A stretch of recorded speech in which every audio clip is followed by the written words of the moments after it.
സംസ്ഥാനത്ത് തെരഞ്ഞെടുപ്പ് ചൂട് ശക്തമാവുകയാണ്. വോട്ടെടുപ്പിന് ഇനി 28 നാൾ മാത്രമാണ് ബാക്കിയുള്ളത്. പ്രചാരണ വിഷയങ്ങൾ ഇതിനോടകം തന്നെ മാറിമറിയുന്ന സാഹചര്യം ഉണ്ട്. മുഖ്യമന്ത്രിയുടെ മകൾക്കെതിരായ ED അന്വേഷണം ആണ് ഇപ്പോൾ കോൺഗ്രസും BJPയും ആയുധമാക്കുന്നത്. ആദ്യം ആലപ്പുഴയിൽ നിന്ന് ശരണ്യ സ്നേഹജനും കോട്ടയത്ത് നിന്ന് G ശ്രീജിത്തും ആണ് ചേരുന്നത്. അതോടൊപ്പം കോഴിക്കോട് നിന്ന് MS അനീഷ് കുമാറും ചേരും. ആദ്യം ശരണ്യ, ഈ ആലപ്പുഴ ഉൾപ്പെടെയുള്ള പ്രദേശങ്ങളിൽ കഴിഞ്ഞ ദിവസം നമ്മുടെ ഇലക്ഷൻ ടീം യാത്ര നടത്തിയിരുന്നു. അവിടെ KC വേണുഗോപാൽ ഉൾപ്പെടെ മത്സര രംഗത്തേക്കൊക്കെ എത്തുന്നതോടെ കടുത്ത പോരാട്ടം എന്നാണ് പൊതുവെ വിലയിരുത്തപ്പെടുന്നത്. ഇനി ദിവസങ്ങൾ മാത്രമാണല്ലോ ഉള്ളത്. എങ്ങനെയാണ് പ്രചാരണം മുന്നണികൾ കൊഴുപ്പിക്കുന്നത്?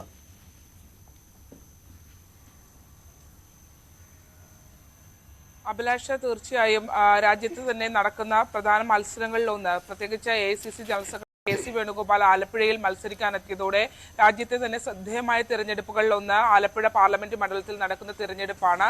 ഇന്നലെയും അദ്ദേഹം മാധ്യമങ്ങളെ കണ്ടിരുന്നു, ഒപ്പം തന്നെ നമ്മളെയും കണ്ടിരുന്നു. ഈ പറഞ്ഞ നേരത്തെ അഭിലാഷ് സൂചിപ്പിച്ചതുപോലെ തന്നെ മുഖ്യമന്ത്രിയുടെ മകളുമായി ബന്ധപ്പെട്ടുള്ള ED അന്വേഷണം അടക്കമുള്ള വിഷയങ്ങൾ അദ്ദേഹം ഇന്നലെയും ആരോപണങ്ങൾ ഉന്നയിച്ചു. കാരണം മുഖ്യമന്ത്രിയും പ്രധാനമന്ത്രിയും തമ്മിലുള്ള ഒരു കൂട്ടായ നീക്കത്തിന്റെ ഭാഗമാണ്, അല്ലാതെ ഇതൊരു നാടകീയ സംഭവങ്ങൾ മാത്രമാണ്, ഈ നാടകത്തിലുള്ള കഥാപാത്രങ്ങൾ മാത്രമാണ് മുഖ്യമന്ത്രിയും പ്രധാനമന്ത്രിയും എന്നുള്ളതാണ് ഈ മകളുമായി ബന്ധപ്പെട്ട ED അന്വേഷണവും മറ്റു കാര്യങ്ങളെയും ചൂണ്ടിക്കാട്ടിക്കൊണ്ട് പറഞ്ഞത്. ഇന്ന് രാവിലെയും അദ്ദേഹം മാധ്യമങ്ങളെ കണ്ടിട്ടുണ്ടായിരുന്നു. അതിൽ പ്രധാനമായി വന്നിട്ടുള്ള ഒരു വിഷയം എന്ന് പറയുന്നത് ഇന്നലെ കോൺഗ്രസിന് ലഭിച്ച ആദായ നികുതി അടക്കുന്നതുമായി ബന്ധപ്പെട്ട നോട്ടീസാണ്. ഏകദേശം 692 കോടി രൂപ പലിശ ഇനത്തിൽ അടക്കാനായി അടിയന്തരമായ നോട്ടീസ് ഇന്നലെ ലഭ്യമായിട്ടുണ്ട് എന്നുള്ളതാണ്. ഇത്തരത്തിൽ ആദായ നികുതി വകുപ്പ്, ഇൻകം ടാക്സ് അടക്കമുള്ള വകുപ്പുകളെ ഉപയോഗിച്ചുകൊണ്ട് പ്രതിപക്ഷ പാർട്ടികളെ ഇല്ലാതാക്കാനുള്ള ഒരു നീക്കമാണ് ഇപ്പോൾ ഉണ്ടാകുന്നത് എന്നുള്ളതാണ് KC വേണുഗോപാൽ ഇന്നിപ്പോൾ രാവിലെ മാധ്യമങ്ങളെ കണ്ട് അദ്ദേഹം അറിയിച്ചിട്ടുള്ളത്. മാത്രമല്ല, അദ്ദേഹം പറഞ്ഞ ചില പ്രധാനപ്പെട്ട കാര്യങ്ങളുണ്ട്. അതായത് ആദായ നികുതി വകുപ്പ് ഗുണ്ടകളെ പോലെ പ്രവർത്തിക്കുന്നു. രാജ്യത്ത് ഇത്തരം ഏജൻസികളെ ഉപയോഗിച്ചുകൊണ്ട് വിവിധ പ്രതിപക്ഷ പാർട്ടികളെ ഇല്ലാതാക്കാനുള്ള നീക്കമാണ് ഉണ്ടാകുന്നത്. ഇലക്ട്രിക് ബോണ്ടുകൾ അടക്കമുള്ള കാര്യങ്ങളുള്ള BJPക്ക് ഇത്രയും വലിയൊരു തുക അടക്കണമെന്ന് ആവശ്യപ്പെട്ടാൽ അവർക്ക് അടയ്ക്കാനാകും. പക്ഷേ കോൺഗ്രസിന് ഇപ്പോൾ അടക്കാൻ കഴിയാത്ത ഒരു സാഹചര്യം ഉണ്ട്. ഇത് ജനങ്ങൾ കോൺഗ്രസിനെ സഹായിക്കുമെന്നുള്ളതാണ് അദ്ദേഹം വ്യക്തമാക്കിയിട്ടുള്ളത്. മാത്രമല്ല, ഈ വിഷയവുമായി ബന്ധപ്പെട്ട AICCയുടെ ട്രഷറർ ഇന്ന് ഉച്ചയോടെ മാധ്യമങ്ങളെ കാണുമെന്നും അദ്ദേഹം പറഞ്ഞിട്ടുണ്ട്. 692 കോടി രൂപ പലിശ ഇനത്തിൽ മാത്രം അടയ്ക്കണമെന്നുള്ളതാണ്. 1076 കോടി രൂപ അടയ്ക്കണമെന്നുള്ളതാണ്. മുഴുവൻ 1076 കോടി രൂപ അടയ്ക്കണമെന്നുള്ളതാണ് ആദായ നികുതി വകുപ്പിന്റെ നോട്ടീസ് ലഭ്യമായിട്ടുള്ളതിൽ അറിയിച്ചിട്ടുള്ളത് എന്നും അദ്ദേഹം പറഞ്ഞു. കോൺഗ്രസിന്റെ മുഴുവൻ അക്കൗണ്ടുകളും മരവിപ്പിക്കുന്ന നടപടികളാണ്, അത്തരത്തിൽ മരവിച്ചിരിക്കുന്ന ഒരു സാഹചര്യമാണുള്ളത്. ഇത് ഇത്തരം ഏജൻസികളെ ഉപയോഗിച്ചുകൊണ്ട് വിവിധ രാഷ്ട്രീയ പാർട്ടികളെ, പ്രത്യേകിച്ച് കോൺഗ്രസ് ഉൾപ്പെടെയുള്ള പ്രതിപക്ഷ രാഷ്ട്രീയ പാർട്ടികളെ കൈകാര്യം ചെയ്യുന്നതിന് വേണ്ടിയുള്ള കേന്ദ്രത്തിന്റെ നീക്കമാണ് എന്നുള്ളതാണ്. ഇതിനെതിരെ നാളെയും മറ്റന്നാളും രാജ്യവ്യാപകമായി പ്രതിപക്ഷ പാർട്ടികളുടെ ശക്തമായ പ്രതിഷേധമുണ്ടാകും എന്നും അദ്ദേഹം വ്യക്തമാക്കിയിട്ടുണ്ട്. എന്തായാലും ഇപ്പോൾ ഇത്തരത്തിലുള്ള ഒരു പ്രതികരണത്തിലേക്കാണ് KC വേണുഗോപാൽ എത്തിയിട്ടുള്ളത്. ഉച്ചയോടുകൂടി AICC ജനറൽ സെക്രട്ടറിയുടെ ഭാഗത്തു നിന്നും AICCയുടെ ട്രഷറർ ഇത് സംബന്ധിച്ച് കൃത്യമായ കണക്കുകൾ വ്യക്തമാക്കുമെന്നും പറഞ്ഞിട്ടുണ്ട്. എന്തായാലും ആരോപണ പ്രത്യാരോപണങ്ങളൊക്കെയായി ആലപ്പുഴയിലെ തെരഞ്ഞെടുപ്പ് അത്തരത്തിൽ വലിയ ചൂട് പിടിച്ച ഒരു തിരഞ്ഞെടുപ്പ് കളത്തിലേക്ക് മാറിയിരിക്കുന്നു എന്നുള്ളതാണ്. ഇന്നലെ പെസഹ വേളമായിരുന്നു, ഇന്ന് ദുഃഖവെള്ളിയാണ്. അതുകൊണ്ട് തന്നെ ഈ 2 അവധി ദിവസങ്ങളിലൊക്കെയും കൂടുതൽ ജനങ്ങളെ കാണുക, പ്രത്യേകിച്ച് വിശ്വാസികളായ ആളുകളെ ആരാധനാലയങ്ങളിൽ എത്തി കാണുക എന്നുള്ളതായിരുന്നു എല്ലാ സ്ഥാനാർത്ഥികളും സ്വീകരിച്ച ഒരു സ്ട്രാറ്റജി. ഇന്നലെ തന്നെ ആണെങ്കിൽ പൂങ്കാവ് പള്ളിയിലും ഒപ്പം തന്നെ പള്ളി അടക്കമുള്ള ഇടങ്ങളിലുമൊക്കെ KC വേണുഗോപാലും AM ആരിഫും ഒപ്പം തന്നെ NDA സ്ഥാനാർത്ഥി ശോഭാ സുരേന്ദ്രനും എത്തിയിട്ടുണ്ടായിരുന്നു. ഇന്നും അത്തരത്തിൽ ആരാധനാലയങ്ങളിൽ എത്തുക എന്നുള്ളതാണ് പ്രധാനമായും ഇവർ, പ്രത്യേകിച്ച് വലിയൊരു കൂട്ടം പൂങ്കാവ് പള്ളി അടക്കമുള്ള തീർത്ഥാടന കേന്ദ്രങ്ങളുണ്ട് ഇവിടെ.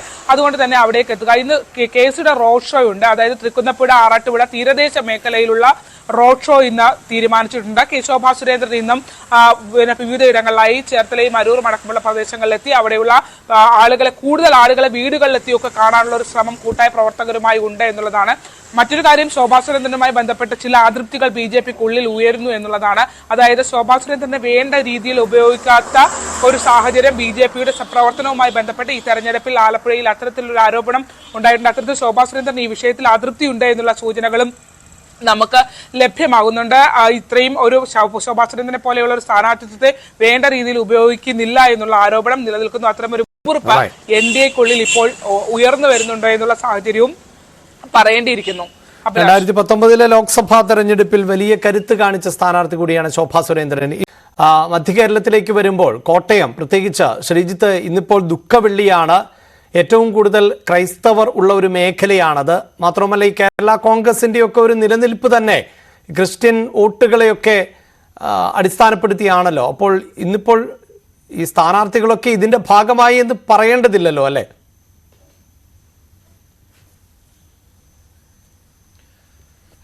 അഭിലാഷ്, അങ്ങനെയല്ല. കോട്ടയത്ത് അല്പം വ്യത്യസ്തമാണ്. ഇപ്പോൾ ശരണ്യ പറഞ്ഞതുപോലെ അല്ല കോട്ടയത്തെ സാഹചര്യം. അതായത് ക്രൈസ്തവ വോട്ടർമാരെ നേരിട്ട് കാണുക, വോട്ട് തേടുക എന്നുള്ള രീതിയിൽ. കാരണം ഇന്ന് ദുഃഖവെള്ളിയാണ്. ദുഃഖവെള്ളിക്ക് കുറച്ചുകൂടി പ്രത്യേകതകളുണ്ട്. പ്രത്യേകിച്ച് ഒരു ദുഃഖസാന്ദ്രമായ അന്തരീക്ഷത്തിൽ നിൽക്കുന്ന ഒരു സാഹചര്യമാണ് ഉണ്ടാകുക. ഇപ്പോൾ തോമസ് ചാഴിക്കാടൻ അദ്ദേഹത്തിന്റെ ഇടവക പള്ളിയിൽ അദ്ദേഹത്തിന്റെ ചടങ്ങുകളിൽ പങ്കെടുത്തു. അല്ലാതെ ഓരോ ചടങ്ങിലും ഓരോ പള്ളികളിലും ആൾക്കൂട്ടമുള്ളിടത്തെല്ലാം നടന്ന് വോട്ട് ചോദിക്കുന്ന രീതി ഇന്നുണ്ടാവില്ല എന്നുള്ളതാണ്. പ്രത്യേകിച്ച് ഇന്ന് ഈ വിശ്വാസികളെ സംബന്ധിച്ച് അവർ വളരെ വേദനയോടുകൂടി ഇത്തരം ചടങ്ങുകളിൽ പങ്കെടുക്കുന്ന ഒരു ദിവസം കൂടിയാണ്. പ്രത്യേകിച്ച് ഇന്ന് ഈ ഇടവക പള്ളിയിൽ പങ്കെടുക്കുന്നതുകൊണ്ട് തന്നെ ഇന്ന് UDF സ്ഥാനാർത്ഥി ഉച്ചവരെ ഇവിടെ ഇല്ല. ഉച്ചയ്ക്ക് ശേഷമേ മണ്ഡലത്തിലേക്ക് എത്തുക പോലും ഉള്ളൂ എന്നുള്ളതാണ്. കോട്ടയത്തെ വ്യാപാര സ്ഥാപനങ്ങളും എല്ലാം ഇന്ന് ഏതാണ്ട് വലിയ രീതിയിൽ ഒരു പൂർണ്ണമായും ഒരു അടഞ്ഞു കിടക്കുന്ന ഒരു സാഹചര്യമായിരിക്കും കാര്യമായി തന്നെ ഉണ്ടാകുക. ജനങ്ങളും അധികം അവധിയുടെ ഒരു ആലസ്യത്തിലും മറ്റും ആയിരിക്കും ഈ ദിവസം. അതുകൊണ്ട് തന്നെ വോട്ട് ചോദിച്ച് ഈ ക്രൈസ്തവ ദേവാലയങ്ങളിൽ കൂടുതലായി പോയാൽ അതിന് മറ്റൊരർത്ഥം വരും. അതുകൊണ്ട് തന്നെ ആയിരിക്കാം ഒരുപക്ഷെ ഇപ്പോൾ UDF സ്ഥാനാർത്ഥിയൊക്കെ ഉച്ചയ്ക്ക് ശേഷമേ എത്തുകയുള്ളൂ. പക്ഷെ അവർ വിശ്വാസത്തിന്റെ ഭാഗമായി അതാത് പള്ളികളിൽ അവരുടെ ഇടവക ദേവാലയങ്ങളിൽ രാവിലെ പ്രാർത്ഥനയിൽ പങ്കെടുത്തു. മറ്റ് തെരഞ്ഞെടുപ്പ് ആലോചനകളും പദ്ധതികളും ഒക്കെ ഉണ്ടാകും. അതിനപ്പുറത്തേക്ക് വിശ്വാസികൾ കൂടുന്നു എന്നുള്ളത് കൊണ്ട് പള്ളികളിലും എത്തി വോട്ട് ചോദിക്കുന്ന രീതി കോട്ടയത്തില്ല. അനീഷ് കുമാർ കൂടി ചേരുന്നുണ്ട്. മലബാർ മേഖലയിൽ ഇപ്പോൾ ഏത് നിലയിലാണ് ഇന്നിപ്പോൾ പ്രചാരണം? മധ്യകേരളത്തിൽ ദുഃഖസാന്ദ്രമായ ദിവസം ആണ് ഇന്നിപ്പോൾ എന്നാണ് പറയുന്നത്. അവിടെ നിന്നുള്ള റിപ്പോർട്ട് അങ്ങനെയാണ്. അതുകൊണ്ട് തന്നെ അങ്ങനെ സ്ഥാനാർത്ഥികൾ സജീവമായി മണ്ഡലത്തിലേക്ക് ഇറങ്ങുകയോ വോട്ട് ചോദിക്കുകയോ ചെയ്യില്ല എന്ന് ശ്രീജിത്ത് പറയുന്നുണ്ട്. മലബാറിലെ സ്ഥാനാർത്ഥികൾ ഇന്നും സജീവമാണോ അനീഷ്?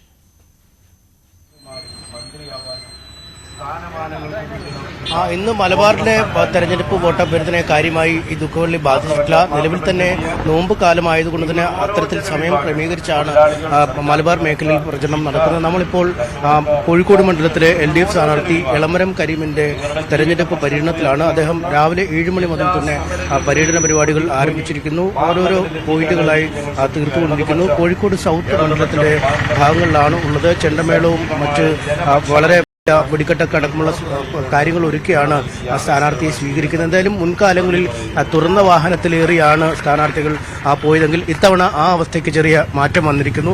നമുക്കെന്തായാലും സ്ഥാനാർത്ഥി തന്നെ നമ്മോടൊപ്പം ഉണ്ട്. പര്യടന പരിപാടികൾ കഴിഞ്ഞു, നോമിനേഷനിലേക്ക് കടക്കുകയാണ്. എങ്ങനെയാണ് ഈ ആത്മവിശ്വാസം കൂടുതൽ വർദ്ധിച്ചുകൊണ്ടിരിക്കുകയാണോ ഓരോ ദിവസം കഴിയുന്നത്? കണ്ടില്ലേ, രാവിലെ തന്നെ ജനക്കൂട്ടം. നഗരത്തിലാണിത്. നാട്ടിൻപുറത്തൊക്കെ ആണെങ്കിൽ അത് സ്വാഭാവികമാണ്.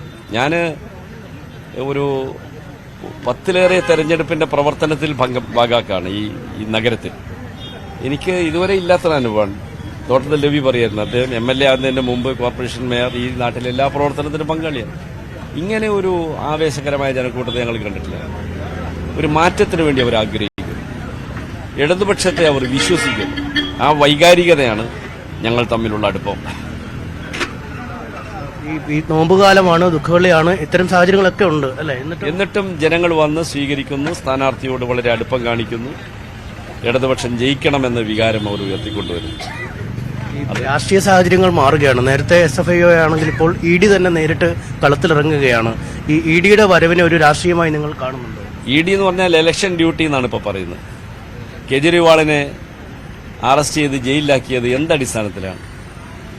അദ്ദേഹത്തിനെതിരായ പരാതിയിൽ പിടികൂടിയ ഒരു കമ്പനിയുടെ ഡയറക്ടർ മാപ്പ് സാക്ഷിയാക്കിയിട്ട് അടിസ്ഥാനരഹിതമായ ഒരു ആരോപണം, ആ മാപ്പ് സാക്ഷി പറഞ്ഞതാണ് ഇദ്ദേഹത്തെ അറസ്റ്റ് ചെയ്യാൻ ഉപയോഗിച്ച ആർഗ്യുമെന്റ്.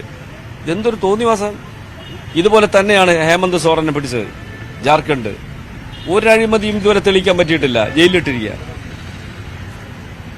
ഈ BJP ആഗ്രഹിക്കുന്ന വിധത്തിൽ വർഗീയവൽക്കരണം കൊണ്ട് ജയിക്കാൻ കഴിയില്ല എന്ന് അവർക്ക് ബോധ്യമായപ്പോൾ പ്രതിപക്ഷത്തെ അടിച്ചമർത്തുകയാണ്. കേരളത്തിലൊന്നും പിന്നെ നടക്കില്ല എന്നുള്ളതുകൊണ്ടാണ് ഇങ്ങോട്ട് വരാത്ത, ആഗ്രഹമില്ലാത്തതുകൊണ്ടല്ല. അല്ല, ഇപ്പോൾ ഈ പുതിയ കേസ് വഴി വരാനൊരു ശ്രമം നടത്തുന്നുണ്ട്. കേരള മുഖ്യമന്ത്രി തന്നെയാണ് ലക്ഷ്യം വെക്കുന്നതെന്ന് തോന്നുന്നുണ്ടോ നിങ്ങൾക്ക്? അത് പലരുടെ ആഗ്രഹമാണ്, അതൊന്നും ഇവിടെ നടക്കില്ല.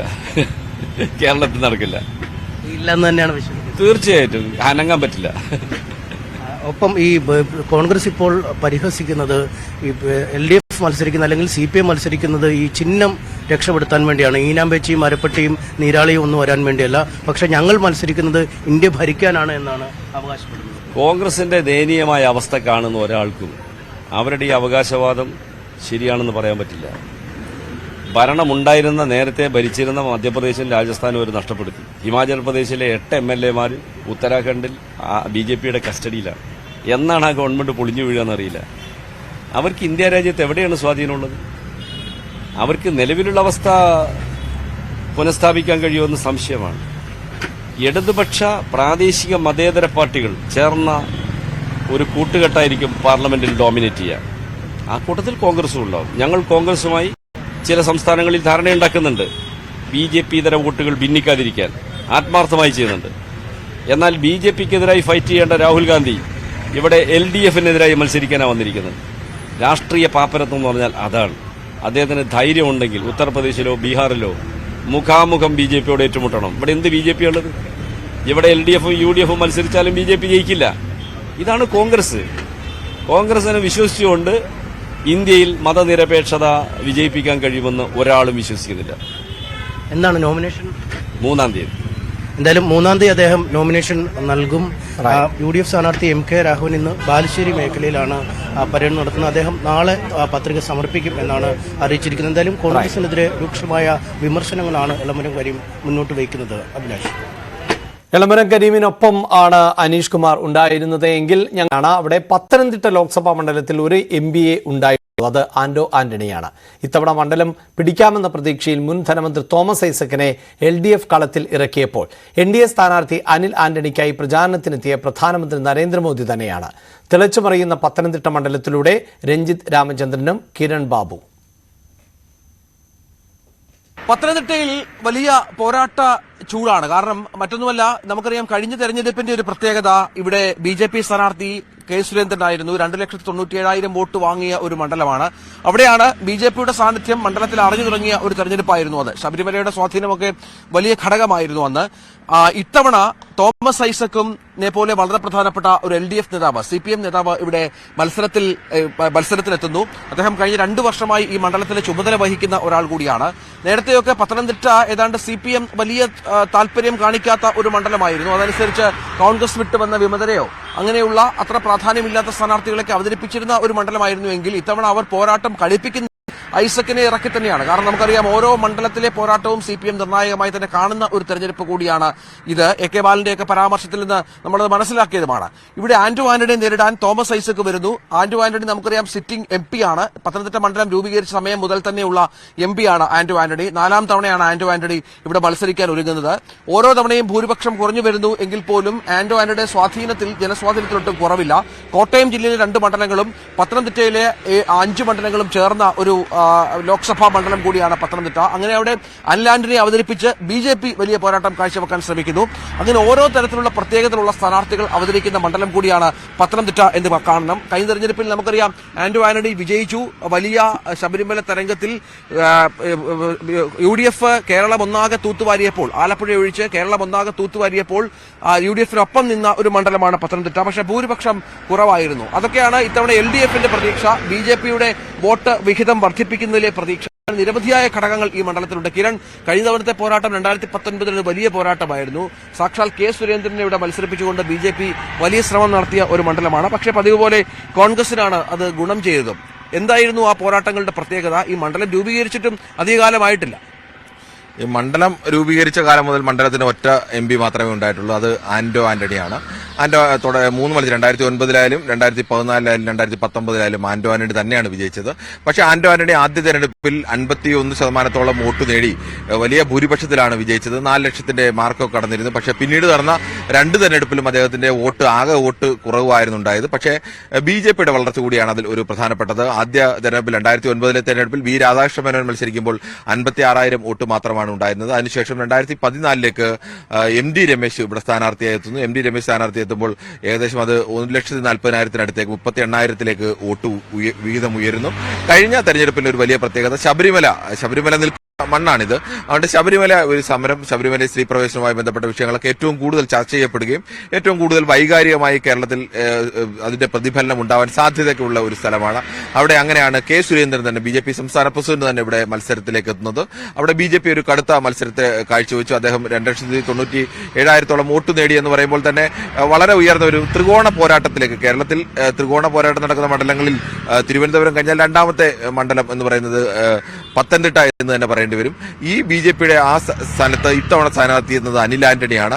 ഈ അനിൽ ആന്റണി സ്ഥാനാർത്ഥി എത്തുമ്പോൾ കഴിഞ്ഞ തവണ കിട്ടിയ വോട്ട് നിലനിർത്താൻ, സുരേന്ദ്രന്റെ വോട്ട് നിലനിർത്താൻ കഴിയുമോ? ശബരിമലയുടെ സാഹചര്യം മറികടന്നു കഴിഞ്ഞു, അല്ലെങ്കിൽ അതിപ്പോൾ പ്രധാനപ്പെട്ട ഒരു ചർച്ചാ വിഷയമേ അല്ല. ശബരിമലയ്ക്ക് ശേഷം നടന്ന നിയമസഭാ തെരഞ്ഞെടുപ്പിൽ ഇവിടുത്തെ 7 മണ്ഡലങ്ങളിലും വിജയിച്ചത് ഇടതുമുന്നണിയാണ്. ഒരിടത്ത് പോലും ഇടതുമുന്നണിക്ക്, ഇതെല്ലാം പരമ്പരാഗതമായിട്ട് അങ്ങനെ ഇടതുമുന്നണിയുടെ മണ്ഡലങ്ങളൊന്നുമല്ല. ഇവിടെ UDFനും കൂടി വലിയ സ്വാധീനമുള്ള സ്ഥലം കൂടിയാണ്. പക്ഷേ അവിടെ ഇടതുമുന്നണിയാണ് 7 മണ്ഡലങ്ങളിലും വിജയിച്ചത്. കേരള കോൺഗ്രസ് എമ്മിന്റെ ിലേക്കുള്ള കടന്നുവരവ് കൂടി ആ വിജയത്തിന് സഹായിച്ചിട്ടുണ്ട് എന്നുള്ളത് ഒരു യാഥാർത്ഥ്യം കൂടിയാണ്. എന്തായാലും ഇത്തവണത്തെ മത്സരത്തിലേക്ക് വരുമ്പോൾ ഇത്തവണ 3 പേരും കരുത്തരാണ്. 3 തവണ MP ആയിരുന്ന നിലയിലുള്ള വലിയ പരിചയം, സാധാരണക്കാരുമായിട്ടുള്ള പരിചയം, ഒട്ടുമിക്ക സ്ഥലങ്ങളിലും ഏതെങ്കിലുമൊക്കെ വികസന പ്രവർത്തനങ്ങൾ ചെയ്തിട്ടുണ്ട് എന്നുള്ള ഒരു വലിയ പ്ലസ് പോയിന്റ് ഉണ്ട്. അതോടൊപ്പം തന്നെ സ്വാഭാവികമായും ഈ 2-3 തവണ MP ആയിരുന്ന ഒരാൾക്ക് ഉണ്ടാകാവുന്ന വിരുദ്ധമായ വികാരങ്ങൾ, അവരുടെ പ്രവർത്തനത്തെ സംബന്ധിച്ചുള്ള പരാതികൾ, വിവിധ കാര്യങ്ങൾക്ക് അത്തരം സ്വാഭാവികമായിട്ട് ഉണ്ടാകാം. അതിൽ ഏതാണ് പ്ലസ് ആണോ മൈനസ് ആണോ കൂടുതൽ എന്നുള്ളതൊക്കെ തെരഞ്ഞെടുപ്പ് വോട്ടെണ്ണുമ്പോഴാണ് നമുക്ക് തിരിച്ചറിയാൻ കഴിയുക. അതാണ് UDF സ്ഥാനാർത്ഥിയെ സംബന്ധിച്ച്. LDFനെ സംബന്ധിച്ചാണെങ്കിൽ LDF ആദ്യം ഇവിടെ മത്സരിച്ചത് K അനന്തഗോപനാണ്. ഇവിടുത്തെ പത്തനംതിട്ടയുടെ ജില്ലാ സെക്രട്ടറി ആയിരുന്നു. പക്ഷേ അദ്ദേഹത്തിന് അങ്ങനെ ഒരു വലിയ വിജയത്തിലേക്ക് നേടാൻ കഴിഞ്ഞില്ല. അപ്പോൾ വലിയ വിജയത്തിലേക്ക് ആന്റോ ആന്റണി വരുന്നു.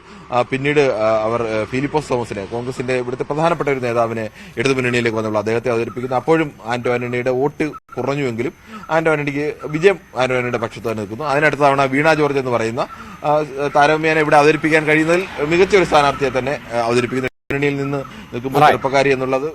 എന്തായാലും ഇത്തരത്തിൽ ആണ് ഞങ്ങളുടെ ഇലക്ഷൻ ടീം പത്തനംതിട്ടയിലൂടെ സഞ്ചരിക്കുമ്പോൾ അവിടുത്തെ ഒരു പൊതുചിത്രം ആണ് ഇരുവരും പങ്കുവെച്ചുകൊണ്ടിരുന്നത്.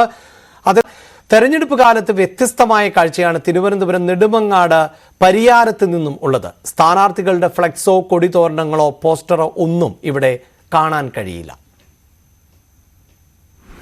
നമ്മളിപ്പോൾ ഉള്ളത് തിരുവനന്തപുരം നെടുമങ്ങാട് പരിയാരത്താണ്. തിരഞ്ഞെടുപ്പ് കാലത്ത് ഈ നാടിന് ഒരു പ്രത്യേകതയുണ്ട്. ഇവിടുത്തെ ചുവരുകളിൽ സ്ഥാനാർത്ഥികളുടെ പേരെഴുതിയിട്ടുണ്ടാകില്ല, കൊടിതോരണങ്ങൾ ഉണ്ടാകില്ല, സ്ഥാനാർത്ഥികളുടെ ചിത്രങ്ങൾ പതിച്ച ഫ്ലക്സ് ഉണ്ടാകില്ല. വളരെ കൗതുകമുള്ള ഒരു കാഴ്ചയാണ്. എന്തുകൊണ്ടാണ് ഇവിടെ ഇങ്ങനെ? ഇവിടെ വർഷങ്ങൾ ഒരുപാടായി, കുറേ നാളായി ഇങ്ങനെ ഫ്ലക്സ് ബോർഡ്, കൊടിതോരണങ്ങളൊന്നുമില്ല. ഇവിടെ വർഷങ്ങൾക്ക് മുമ്പ് എന്തോ തർക്കങ്ങൾ സംഭവിച്ച് അതിനുശേഷം അവരവരുടെ മനസ്സിൽ രാഷ്ട്രീയ പാർട്ടികളുണ്ട്, അവരൊരു ഇഷ്ടത്തിന് പോയി വോട്ടിടും. അത്ര തന്നെയാണ് ഈ നാട്ടിൽ ഇപ്പം നടന്നു പോകുന്നത്. ഈ ഒരു രാഷ്ട്രീയ സംഘർഷമൊക്കെ ഉണ്ടായതുകൊണ്ടായിരിക്കുമല്ലേ ഇത് വേണ്ടാന്ന് വെക്കുന്നത്? അതെ, അങ്ങനെയാണെന്നാണ്. പഴയ കാലത്താണ് നമ്മൾ വളർന്നു വന്നപ്പോഴിത് കണ്ടാണ് വളർന്നത്. ഇപ്പോഴും അങ്ങനെ തന്നെ തുടർന്ന് പോകുന്നു. ഇപ്പോൾ എത്ര വയസ്സായി താങ്കൾക്ക്? എനിക്കിപ്പം 38 ആയി. ഈ ഇത്രയും കാലം ഇവിടെ കണ്ടിട്ടില്ല ഇങ്ങനെ ഈ ചുവരെഴുത്തുകളോ ഒന്നും ഈ പ്രദേശത്ത് കണ്ടിട്ടില്ല? ഇല്ല. ഈ ഒരു 1.5 കിലോമീറ്റർ വരെ ഇങ്ങനെയാണ്. ഈ ചുറ്റളവിലാണ് അല്ലേ? ഈ ചുറ്റളവിലാണ്, ഈ പരിയാരം എന്നുള്ള ഈ പ്രദേശത്താണ് അങ്ങനെ. ശരി, അതൊരു വളരെ ശ്രദ്ധേയമായ ഒരു കാര്യമാണ്. എല്ലാവരും പക്ഷെ വോട്ട് ചെയ്യാനൊക്കെ പോകും. വോട്ട് ചെയ്യാനൊക്കെ പോകും. അപ്പോൾ രാഷ്ട്രീയത്തിനൊന്നും കുഴപ്പമില്ല, പക്ഷേ പ്രചരണം ഈ തരത്തിലില്ല. ഈ തരത്തിലെ കൊടിയോ വേറൊന്നുമില്ല. നാടിൻ്റെ ഒരു പ്രത്യേകത തന്നെയാണ്. നമ്മൾ തിരഞ്ഞെടുപ്പ് കാലത്ത് എല്ലാ സ്ഥലങ്ങളിലും വലിയ തോതിൽ ചുവരെഴുത്തുകളും പ്രചരണവും കൊടിതോരണങ്ങളും ഒക്കെയും ഉള്ള കാഴ്ചയുണ്ട്. പക്ഷേ ഈ നെടുമങ്ങാട് പരിയാരത്ത് വന്നു കഴിഞ്ഞാൽ അങ്ങനെ ഒരു കാഴ്ചയില്ല. എന്തുകൊണ്ടാണ് ഇങ്ങനൊരു പ്രത്യേകത? എല്ലാ രാഷ്ട്രീയ പാർട്ടികളിലും വിശ്വസിക്കുന്ന ആൾക്കാർ ഇവിടെ ഉണ്ട്. എനിക്ക് 46 വയസ്സായി. എൻ്റെ ചെറുപ്രായം മുതലേ ഇവിടെ ഒരു രാഷ്ട്രീയ പ്രശ്നങ്ങളോ കൊടിതോരണങ്ങളോ ബാനറുകളോ ഒന്നും ഉണ്ട്. ഇവിടുത്തെ നാട്ടുകാർ തീരുമാനിച്ചതാണ്. എല്ലാ രാഷ്ട്രീയ പ്രസ്ഥാനങ്ങളിലും വിശ്വസിക്കുന്ന ആൾക്കാരുണ്ട്.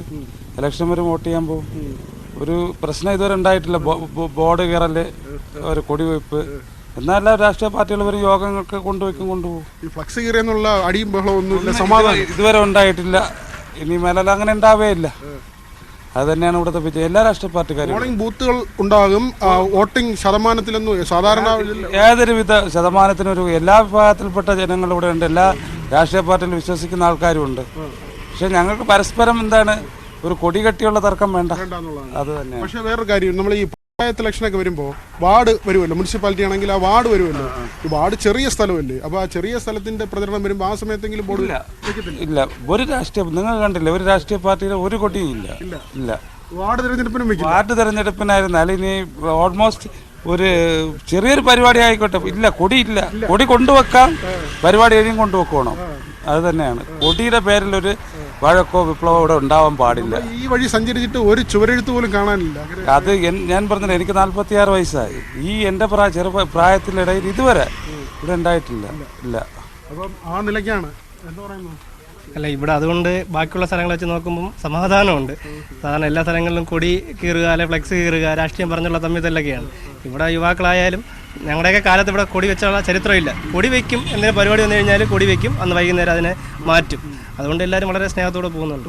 നമ്മൾ പണ്ട് ചായക്കടയിൽ സലൂണിലൊക്കെ കയറുമ്പോൾ രാഷ്ട്രീയം പറയരുതെന്ന് പറയും. അത് വലിയ സമാധാനം വേണ്ടിയാണ്. അപ്പോൾ ഒരു നാട് തന്നെ സമാധാനമായിട്ട് നിങ്ങൾ ജീവിക്കണം. രാഷ്ട്രീയം പറഞ്ഞോളൂ, അത് മനസ്സിൽ പറഞ്ഞോളൂ. രാഷ്ട്രീയം എല്ലാ വ്യക്തിപരമായി എല്ലാവർക്കും രാഷ്ട്രീയമുള്ളല്ലോ. നിങ്ങൾ പല സ്ഥലത്തും പോകുന്നു, നിങ്ങൾ എവിടെയെങ്കിലും ഇതുപോലെ ഒരു അന്തരീക്ഷം കണ്ടിട്ടുണ്ട്? ഇല്ല. അത് ശരിക്കും ഇത് ഞങ്ങളുടെ പ്രത്യേകതയാണ്. നമുക്കെല്ലാവർക്കും രാഷ്ട്രീയമുണ്ട്. വോട്ടിടാൻ പോകും, വോട്ടിന് ശതമാനത്തിൽ ഒരു കുറവും ഉണ്ടാവുകയില്ല. അപ്പോൾ എന്തായിരുന്നാലും മാതൃകാപരമായ വോട്ടർമാരാണ് നമ്മൾ. ഈ തെരഞ്ഞെടുപ്പ് കാലത്ത് യാത്ര ചെയ്യുമ്പോൾ ഇങ്ങനെ ഈ നാട്ടിൽ കാണുമ്പോഴുള്ള ഒരു പ്രത്യേകത അത് മറ്റ് എവിടെയും കണ്ടിട്ടില്ല. ബിപിൻ മുരളിക്കൊപ്പം വി വിനോദ്, ന്യൂസ് 18 തിരുവനന്തപുരം.